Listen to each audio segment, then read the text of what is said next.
Arizona banned it. The feds outlawed it. Even though a form of synthetic pot is illegal, spice is still getting people sick. In fact, hundreds are calling poison control centers across Arizona with symptoms like vomiting, seizures, and loss of control. Claire DeWan in the newsroom now with more on why this is happening in this Not on Your Side investigation. Pima County's poison control has received 70 calls from people about this. The state of Arizona, 230 calls since January.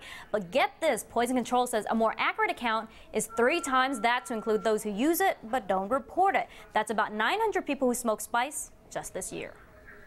It's glorified on YouTube and marketed as potpourri.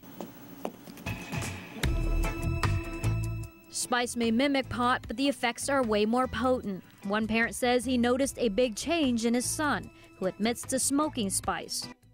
He was starting to lose his motor speech. He looked more like in a trance half the time. Other symptoms include uncontrolled shaking, nausea and vomiting, and vision change or vision loss. Tucson's Poison Control Center director says they fielded dozens of calls from people getting sick smoking spice. They either have a seizure or they become psychotic or start acting so out of normal that it becomes concerning. And usually when we were seeing people using marijuana, we weren't seeing all those. That's why the DEA banned it. So suppliers started cranking out new formulas of, quote, herbal incense that are technically legal. But the unknown chemicals in there make it tougher for doctors to treat symptoms, says State Representative Dr. Matt Hines. When you don't know what someone has taken, what they've ingested, and what they're under the influence of, it certainly complicates caring for patients. Assistant Special Agent in Charge Al Larita says the DEA is cracking down on suppliers and smoke shops. But parents should also warn kids. Nobody knows what spice can do to you. Can you tell us about the long-term effects of spice or K2? Well, I don't know that anybody really understands the long-term effects.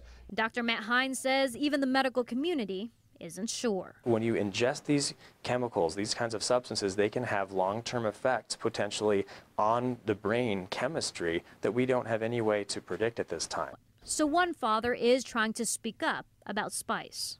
I don't know what else to do besides to let somebody else know about it, and hopefully other parents will start noticing the actions in their children.